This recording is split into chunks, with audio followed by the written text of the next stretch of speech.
our analyst hats to decode what is arguably one of the most volatile geopolitical standoffs on the globe right now. We're going to break down the actual physical mechanics behind the massive U.S. military buildup happening right on Iran's doorstep.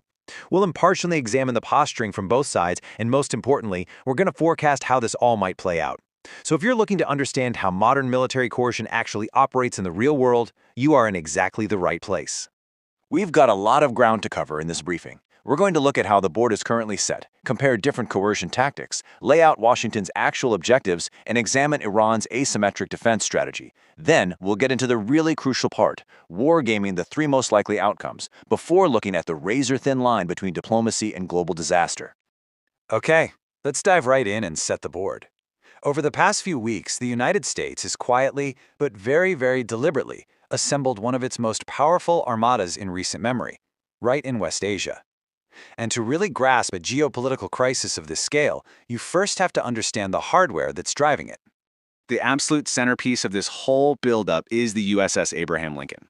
When analysts talk about power projection, guys, this is literally what it looks like. This ship isn't just a boat. It's a nuclear-powered floating air base that is over 330 meters long. It can sail for decades without ever needing to refuel, and it carries an absolute massive operational footprint. We're talking up to 7,000 personnel and roughly 65 aircraft. That includes strike fighters, surveillance planes, refueling tankers, the whole shebang, all capable of repositioning at a moment's notice if the dynamic in the region suddenly shifts. But here's the thing, the Lincoln doesn't just sail out there solo. It is the flagship of a carrier strike group. Flanking this giant, highly visible carrier are Arleigh Burke-class guided missile destroyers. These are warships purpose-built for high-intensity modern conflict, and they are absolutely packed with Tomahawk cruise missiles. Plus, lurking beneath the surface, there's inevitably an unseen, unheard attack submarine. Together, this group acts as both a sword and a shield. It gives the U.S. the ability to strike targets deep inside Iran without a single vessel ever having to cross into Iranian territorial waters. Now, what's truly staggering to me is the sheer scale of the logistics network stretched out across the region. Because as any good foreign policy student knows, loud rhetoric might make the headlines, but pure logistics? That is what wars actually run on. Right now, we're seeing fighter jets landing at the Muwafaq Salti Air Base in Jordan. Air defenses are being heavily reinforced over in Qatar. You've got long-range bombers staging from Diego Garcia in the Indian Ocean, warships stocked in Bahrain, and overhead, continuous flights by P-8 Poseidon spy planes and drones. It is a massive, highly coordinated web of military readiness. So how does this all compare to what we've seen recently? Well, context is everything in intelligence analysis. So let's look at Washington's current doctrine versus the actions taken against Iran just last year. The contrast here is actually incredibly revealing. As you can see, the operational playbooks are completely inverted. Think back to last June with Operation Midnight Hammer. That entire operation was built around surprise. Washington quietly moved assets into place, used decoys, and executed swift, surgical strikes that obliterated Iranian nuclear capacity, right when they were allegedly just a month away from a weapon. Contrast that with what we're looking at today. This armada buildup is a slower, incredibly visible deployment. It is heavily focused on advertised deterrence and coercion. Last year was about a surprise attack. This year is about a very public, impossible-to-ignore threat. To really understand this rhetorical posture, we have to impartially observe the data points coming straight from the leadership. Starting with the U.S. side, you have the president explicitly advertising the Armada's deployment. In public statements, Donald Trump has warned that the clock is ticking, pointing to the massive fleet moving into position and threatening extreme consequences. Quote, "Wipe them off the face of this earth if anything happens." This is public coercion, textbook style, designed to project maximum leverage. And right on cue, mirroring that aggressive stance, Tehran has issued a very blunt warning of its own. Iranian leadership has explicitly stated their fingers are on the trigger, promising a decisive and comprehensive response to any aggression. Now you have to remember, this external military standoff is happening against the backdrop of a severe internal legitimacy crisis in Iran, complete with street protests over collapsing currency and brutal crackdowns. These dueling, high-stakes narratives are exactly what makes this whole situation so incredibly dangerous. Which brings us to the obvious question, what is Washington actually trying to achieve here? Why go through the trouble and expense of moving a massive armada halfway across the globe? Well, officially, the United States is demanding three very clear things from Iran. First, a total halt to any nuclear weapon development. Second, strict, verifiable limits on their ballistic missile programs. And third, an immediate end to the financial and military support that Iran funnels to regional proxy groups. Those are the stated, on-the-record demands. But come on, as analysts, we know there's a crucial, unspoken fourth goal here: leverage. By making this massive military buildup so public, the United States is essentially creating a ticking clock.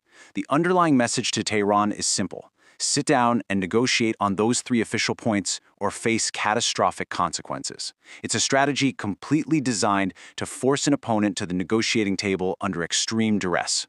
But Iran is a highly sophisticated state actor, and they aren't just sitting still. They know they absolutely cannot match the U.S. Navy ship for ship. So, we have to look at how they are preparing an asymmetric defense to counter this threat.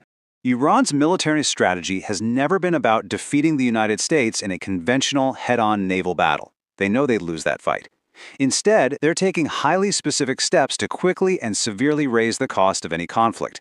They've put their missile units on high alert, they've strategically positioned swarm drones along their coastline, they've activated deeply buried underground launch sites, and they've even deployed a drone carrier near their own waters.